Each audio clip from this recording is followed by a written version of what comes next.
જ્યારે કોઈ તમારા વિશે ખરાબ બોલે છે ત્યારે તમે એવું ના વિચારો કે તે તમારું જ ખરાબ બોલે છે, પણ આ વાત જે કરી રહ્યો છે તે પોતાની જાતને પ્રદર્શિત કરે છે.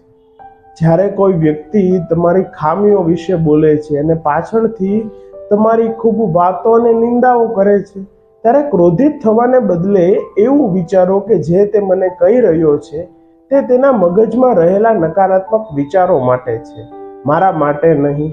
જે વ્યક્તિ પોતે જ નકારાત્મક છે તે વ્યક્તિ બીજાને પણ નકારાત્મક જ કહેશે, કેમ કે જે તે વિચારી રહ્યો છે તેવું જ સામેવાળી વ્યક્તિ માટે વિચારશે. તે લોકોના માઇન્ડ પ્રમાણે તમે ગમે તેટલા સારા કામ કરશો પણ તમારી ખામીઓ તો કાઢશે જ. એટલે બીજાની વાતોમાં આવીને આપણે નકારાત્મક વિચારવું જોઈએ જ નહીં. આભાર.